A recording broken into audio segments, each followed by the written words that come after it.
Good morning everybody. Today we will be taking up the third session on Unit 2 of Mechatronics, that is Digital Logic and Data Presentation. First of all, let us see what is meant by light emitting diodes, that is LEDs. LEDs are nothing but PN junctions which will emit the light when current is applied to it. Commonly used LED materials are gallium arsenide and gallium phosphate. The colors that are available in this will be yellow and green. Nowadays we have seen LEDs being used in TVs. We have LED TVs, also LED bulbs. It is also being used in the signboards or LED boards. That is, we can see them on the displays which is on the hotels or any restaurants. So we have beautiful signboards nowadays. Also it is being used in bulbs. It is used in automobile headlights. The power consumption of light emitting diodes are very less. Hence it is being used compared to the normal bulbs that we use. The LEDs will consume lesser amount of power. So it is being used vastly nowadays. Coming to the next topic, LCD. LCD is nothing but the liquid crystal display. These LCDs are thinner and lighter than the CRTs. CRTs are nothing but the cathode ray tubes. Earlier we had all the TVs which were of DOOM type or the CRT types, which used to consume more amount of space. In order to overcome that, we came up with LCDs, LCD displays, liquid crystal displays. It is also being used in TVs nowadays, and it's also being used in computers. So let me go to the working of an LCD. A LCD has two polarizers. One is the upper polarizer and the other is the lower polarizer. In between these two polarizers, there is a crystal which is sandwiched in between these two. The upper polarizer has horizontal grooves, whereas the lower polarizer has got vertical grooves. So when light is incident on the upper polarizer, that is horizontal grooves, light passes through this horizontal grooves in between these crystals. The crystals are aligned in the direction of the light, as a result of which the light is going to pass through along the crystals into the lower polarizer, as a result of which there will be a light. There appears a light. Suppose there is an electric field which is given across these two polarizers, then the crystal molecules become aligned with the field, and light coming from the upper polarizer will not be able to rotate, and it is not passed through the lower polarizer. Hence it will appear dark.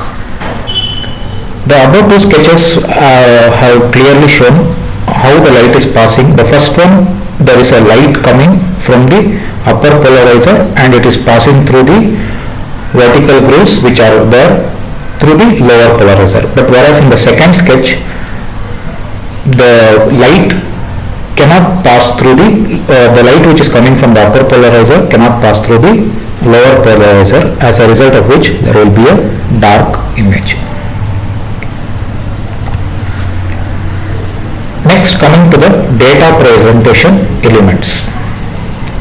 So data presentation elements may be in the form of analog or digital meters, or it may be a recorder, or it may be a visual display unit, or oscilloscope kind of things.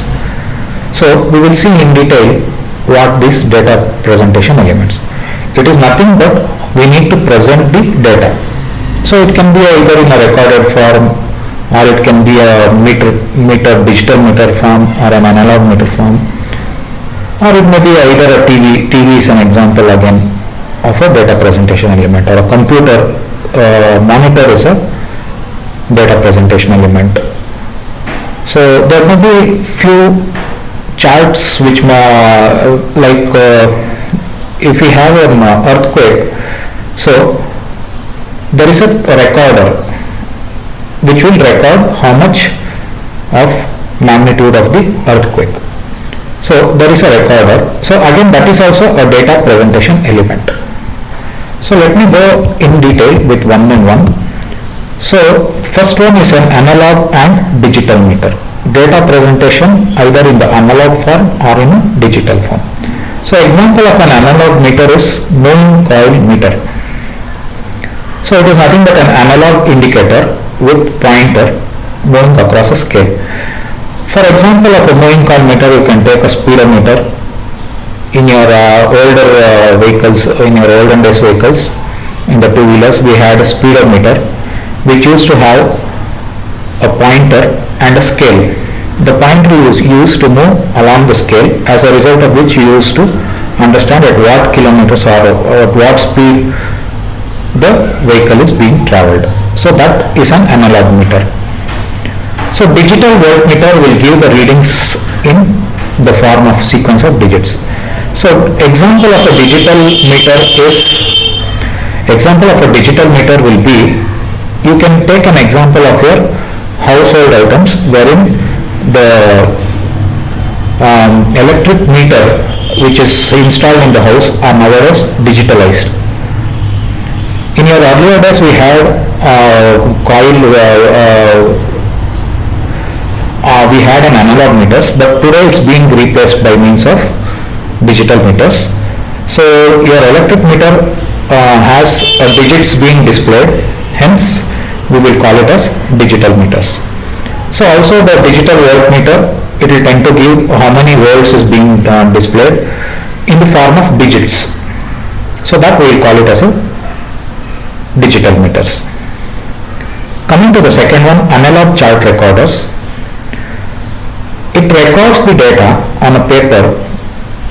So there are fiber tipped ink pens which will impact the carbon ribbon against the paper, as a result of which we can record the data on the paper. As I already said, when we have earthquakes, we need to have it recorded as to how much of intensity of the earthquake had happened. So we are using analog chart recorders wherein there will be a tipped ink pen which is going to rub against the carbon ribbon against the paper, as a result of which at what point of time we had the maximum amount of earthquake can be recorded. Third one is your cathode ray oscilloscope, or the CROs, what we call. CRO is nothing but an older computer monitor. So it is nothing but an electronic display device which used to convert the electrical signal into a visual signal. So all the electrical signals that were sent through is being converted to visual signal, as a result of which we would be able to see the image on the screen. Also we could view the not only the images, a video presentation or anything on the monitors. So VDU, lastly we have visual display unit. So the output data is presented using the TV or a television, and this display is called as a visual display unit. So again, your TV may be either an LED TV or a LCD TV which is thinner in size. So we have a visual display unit which is called as a TV. So these are some of the data presentation elements. Next we will move to the types of printers. So we have dot matrix printers which were used in earlier days. Nowadays we have inkjet and laserjet printers, line printers. Plotters are generally used. Plotters are used in order to plot the drawings. It is generally used in mechanical and civil drawings in CAD. So this kind of plotters we will see in maximum more in your mechanical or civil side. Whereas inkjet and laserjet and dot matrices are available in all the fields now. Dot matrix printers are generally used for billing systems and other kind of things. Inkjet printers wherein we require color printouts, so by means of flow of ink, so there we require inkjet printers. Laser printers are generally being used nowadays vastly, as it is cheaper and the print quality is also too high. Let us see some of the printers, mechanism of some of the printers. The first one is a dot matrix printer. The operation of this is shown in the sketch. So here your print head will have 9 to 24 pins. So a dot matrix printer head will have 9 to 24 pins, and each of these pins are controlled by an electromagnet, which will cause the striking of the ink ribbon onto the paper.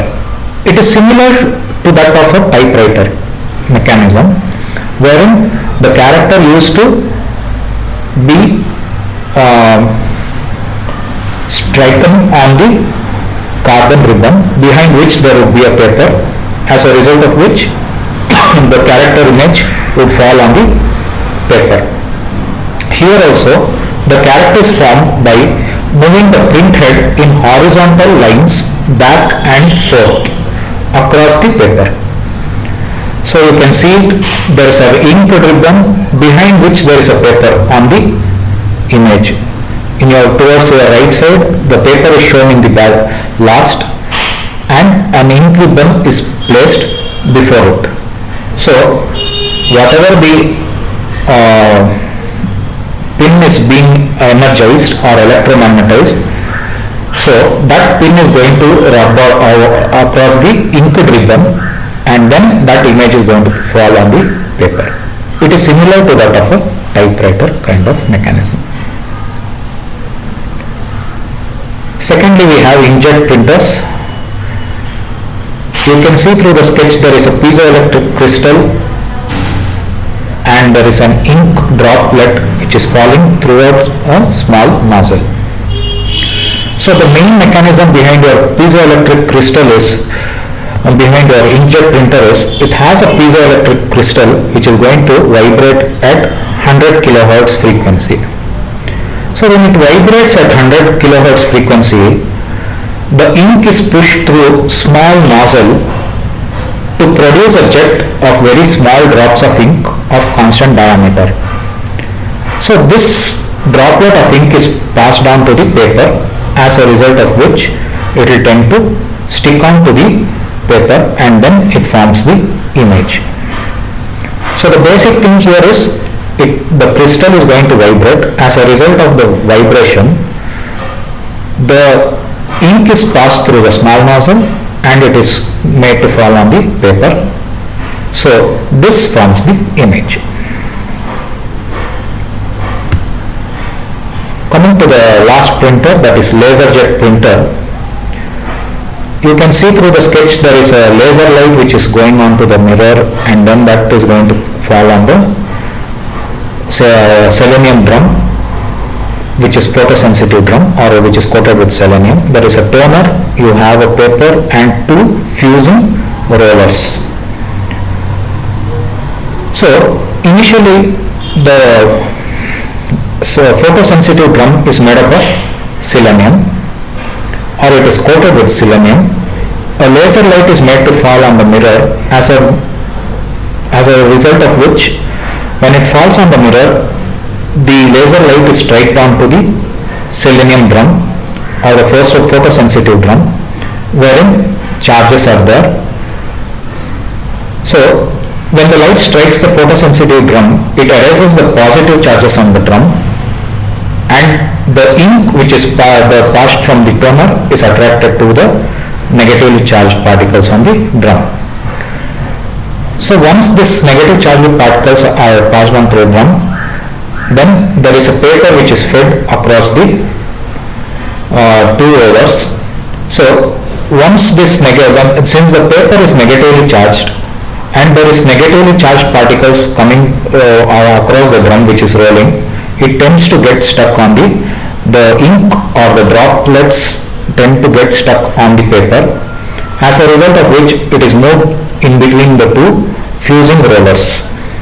As the paper moves in between the two fusing rollers, the ink which is there on the paper tends to get dried up because of the fusing rollers and tends to get a permanent image on the paper. The advantages of your laser printers are printing is very fast in this compared to the inkjet printer. The quality of the print is also very good and the cost of printing is very less. Say we can recharge a drum for around 400 rupees and print around 2000 sheets of paper. Approximately I am saying we can, but whereas in an inkjet printer it would cost around 60 rupees for refilling the ink. Say it may cost around 60 rupees. So inkjet can only print around 10 sheets or 50 sheets. But whereas a laser printer of when the drum is filled for the same cost, it can print more number of pages compared to an inkjet printer. But the only disadvantage is it is of high initial cost. You can get inkjet printers for a lesser price, but whereas a laserjet printer is of higher price. So I would like to play a video. Probably you can understand more on this for this laserjet printer. You can watch through this. Laser diagram use the laser,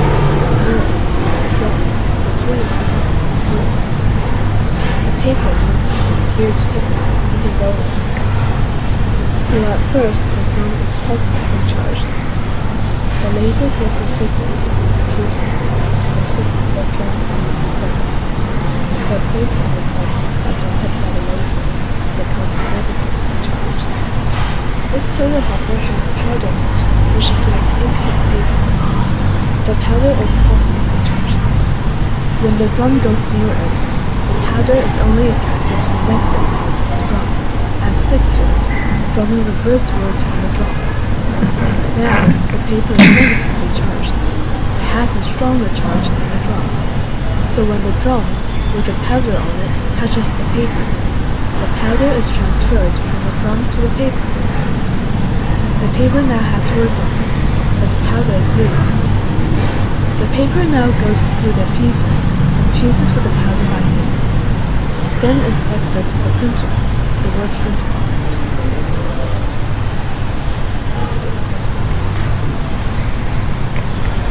So let me move on to some of the multiple choice questions which have been framed based on the previous topics that we have already discussed in this slide. So I will quickly run through these multiple choice questions and their answers. So number 1, LED materials are gallium arsenide, gallium phosphate, both of the above and none of the above. So as I already said in my previous slides, the LED materials are made up of gallium arsenide as well as gallium phosphate.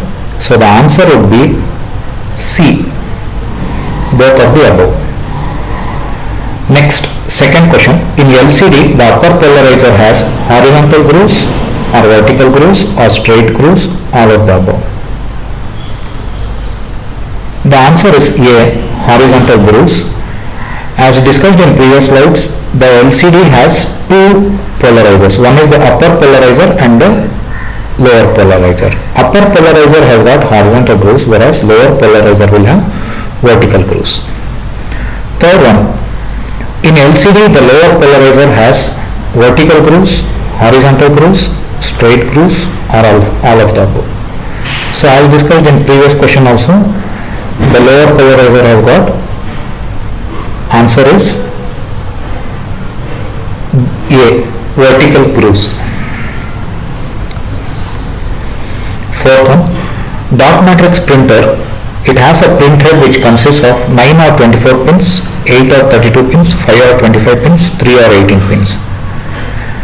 So I said in the dot matrix printer we will be having a print head which consists of, the answer is A, 9 or 24 pins. Question number 5. Inkjet printer consists of piezoelectric crystal, selenium crystal, krypton crystal, diamond crystal. So in inkjet printer there is a piezo crystal. So the answer is A. So this piezo crystal will vibrate at 100 kilohertz frequency, as a result of which the ink is going to drop from the nozzle onto the paper. So the answer would be A. It's a piezoelectric crystal which is being used. Sixth one, advantages of laser printer. A. Printing is fast, quality of print is good, cost of printing is less, all of the above. So as discussed in our earlier slides, the answer for this question is D, all of the above. As I said, when it's compared to a inkjet or a dot matrix printer, the printing is fast, cost of the printing is less, and quality is also good. Thanks for watching this. We will meet in our next session.